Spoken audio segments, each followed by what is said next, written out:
Iya pemirsa TV One dimanapun saja Anda berada, masih disiarkan langsung dari Masjid Pondok Indah Jakarta. Inilah dia acara Tablik Akbar Ramadan 1430 Hijriah.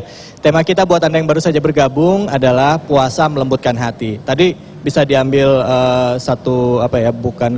mungkin kesimpulan awal kali ya, bahwa kalau puasa itu benar, berarti kita akan menjadi manusia yang lebih sensitif, lebih memiliki tingkat empati yang lebih tinggi, begitu Pak Kiai ya maksudnya ya. Ya, baik. Sekarang kami akan memberikan kesempatan juga nih buat audiens yang ada di masjid ini, Masjid Pondok Indah. Silakan, ada yang mau bertanya. Oh, dari tadi bapak-bapak semua, kata kesempatan sama ibu-ibunya ya, Pak ya. Baik. Kebetulan sudah ada warga Pondok Indah juga nih, ada Mbak Maya Estianti. Assalamualaikum Mbak Maya. Waalaikumsalam warahmatullahi wabarakatuh. Boleh bertanya ya? Iya boleh Mbak Maya, silakan Mbak. Silakan, pertanyaannya apa Mbak Maya? Assalamualaikum warahmatullahi wabarakatuh. Saya cuma mau bertanya bahwa bagaimana cara kita menjaga kelembutan hati agar tetap konsisten, apalagi selama Ramadan dan juga mungkin setelah Ramadan ini. Misalnya seperti saya kan banyak sekali ujian-ujian hidup ya. Ya. Bagaimana cara kita mempertahankan konsistensi kelembutan hati ini gitu. Dan yang kedua adalah bagaimana tuntunan untuk anak-anak agar mereka mau juga belajar melembutkan hati. Subhanallah. Gitu. Ya baik, terima kasih banyak ya Mbak Maya ya. Ini yang kedua, bagaimana cara menuntun anak-anak supaya anak-anak juga bisa belajar mengenai kelembutan hati, begitu ya Mbak Maya? Silakan Pak Kiai. Iya, yang pertama tentang konsistensi. Bagaimana setelah kelembutan itu kita peroleh, kita konsisten di situ. Istiqomah. Ini memang bukan perkara mudah, sebab pasang surut itu selalu terjadi, dan manusia punya kecenderungan dalam Al-Quran, kalla innal insana la yatgha ar-ra'ahu istaghna. Manusia sering lupa diri kalau merasa mapan, baik kemapanan itu karena faktor kemampuan intelektual, kekuasaan, atau karena kekuatan materi. Dikala itu orang bisa mengalami proses degradasi, yang tadinya santun bisa tidak santun, yang tadinya rendah hati bisa sombong, yang tadinya pelit bisa pemurah, bisa jadi pelit. Terjadi proses degradasi. Nah, untuk mengatasi itu yang diperlukan adalah sikap istiqomah. Sikap istiqomah itu kembali kepada prinsip dasar bahwa apapun yang kita miliki, yang saya katakan kemarin, adalah sekadar titipan saja dari Allah Subhanahu wa ta'ala.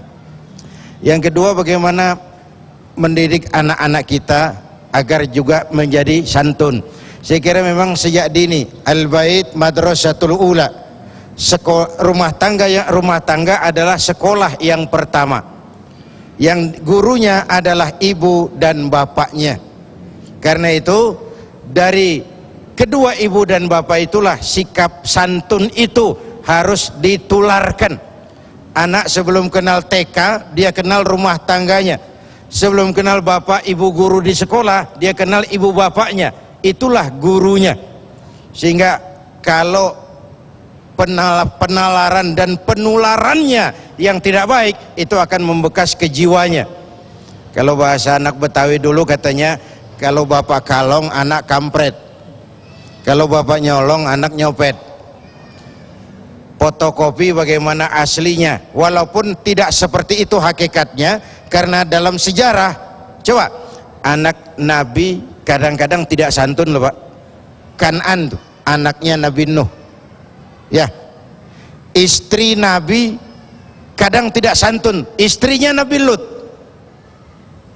Paman Nabi tidak santun, pamannya Nabi Muhammad, Abu Jahal, Abu Lahab. Paman Nabi, istri Nabi, anak Nabi tidak dapat kesantunan. Kenapa? Karena ini memang pada akhirnya adalah hak prerogatif Allah, kesantunan yang berangkat dari nilai hidayah itu. Jadi karenanya selain pendidikan formal sebagaimana mestinya, doa orang tua kepada anak seperti yang diajarkan Nabi Ibrahim, Rabbi habli minas salihin, Allah karuniakan kami anak-anak keturunan yang soleh. bukan yang sekedar pintar tapi yang soleh. Nanti kelihatan hasil doa Nabi Ibrahim ketika Ismail diberitahu kamu akan disembelih, silahkan, itu namanya anak soleh.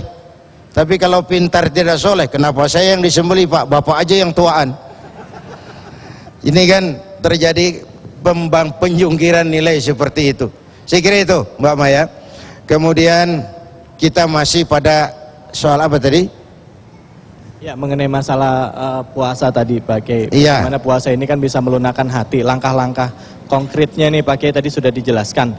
Kira-kira apa nih wejangan dari Pak Kiai ya supaya kita benar-benar bisa menjalankan puasa ini dengan baik. Tapi sebelumnya Pak Kiai, kita mungkin masih berikan kesempatan lagi kepada yang mau bertanya. Silakan, mungkin Mbak Maya mungkin masih ada yang ditanyakan atau sudah puas dengan jawabannya? Baik, sudah. Mbak Maya sering setiap hari berdoa kan untuk anak-anaknya kan ya Mbak Maya ya? Berdoa untuk maksudnya? Maksudnya tadi Robi Habli Minas Solihin untuk mendapatkan. Kalau berdoa untuk anak-anak sih setiap hari pasti. Iya. Harus wajib. Karena doa ibu saya yakin paling makbul. Subhanallah. Baik, mudah-mudahan Ramadan ini bawa keberkahan ya Mbak Maya ya. Amin, amin, amin. Baik, silakan. Ya, mungkin ibu-ibu ada yang mau bertanya mungkin? Masa cuman Mbak Maya, ada lagi yang mau bertanya? Silakan. Ibu-ibunya. Bapak-bapaknya sih banyak nih dari tadi angkat tangan. Saya kasih kesempatan sama ibu-ibu. Tidak ada? Baik, Bapak silakan satu pertanyaan terakhir. Assalamualaikum warahmatullahi wabarakatuh. Nama saya Nanang Gunawan dari Tanjung Barat. Saya akan menanyakan bahwa puasa itu kan dididik untuk kejujuran ya Pak Kiai ya. Jadi bagaimana membumikan nilai-nilai al-ihsan, nilai-nilai kebaikan, terutama kejujuran di lembaga-lembaga baik pendidikan, pengadilan maupun di lembaga pemerintahan. Terima kasih. Wassalamualaikum warahmatullahi wabarakatuh. Waalaikumsalam. Ini sekalian curhat nih sebenarnya ini. Harapan kita semua nih Pak Kiai, bagaimana benar-benar menilaikan atau menanamkan nilai kejujuran ini dalam setiap, mungkin dalam setiap sendi kehidupan bernegara kali ya Pak ya.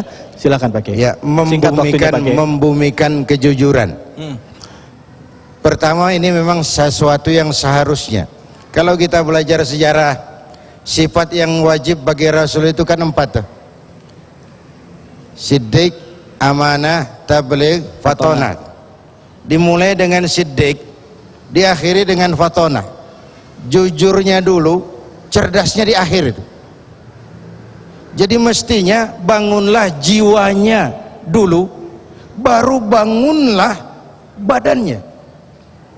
Ketika orang keburu cerdas tapi belum bisa jujur, celaka negeri ini.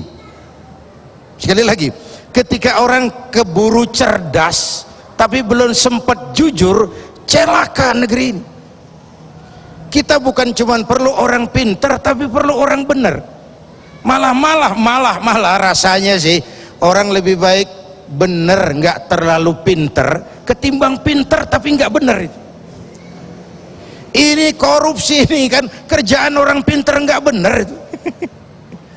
Disuruh ngurus laut jadi bajak laut, disuruh ngurus hutan rame-rame jadi orang hutan, disuruh ngurus beras nimbun beras, disuruh ngurus hukum bikin hukum kayak pisau, tajam ke bawah tumpul ke atas. Yang kecil salah hukum ditegakkan, yang besar salah orang diam pura-pura tidak mengerti. Itu TKI kita di Tasik yang disiksa itu karena namanya Siti Hajar, nggak ada yang bantuin. Coba kalau diganti nama jadi Manohara, itu pasti banyak yang bantuin. Iya. Ini kan sebuah potret yang kurang sehat. Jadi saya sependapat, bagaimana membumikan kejujuran nih. Kalau saja filsafat tadi, saya berwudu, saya berkemur, saya minum sedikit saja, orang jangankan KPK, teman sebelah pun nggak tahu. Kalau itu satu saja dipraktekkan sesudah Ramadan, KPK boleh bubar itu. Allahu Akbar. Ya. Kejaksaan, polisian tambah ringan tugasnya. Tapi kan sekarang nekat orang tuh, lo korupsi ya? Iya. Tuhan kan tahu, biarin. Tuhan mah tahu nggak ribut kan. Baik Pak Kiai. Kacau kalau sudah kayak begini. Baik Pak Kiai. Terima kasih banyak Pak Kiai. Mudah-mudahan ini jadi perenungan untuk kita semua sehingga kita bisa menjadi manusia-manusia yang jujur ya Pak Kiai ya. Baik pemirsa, jangan kemana-mana, kita akan berdoa bersama dengan Pak Kiai Haji Zainuddin MZ setelah jeda berikut ini. Jadi tetaplah di Tablik Akbar.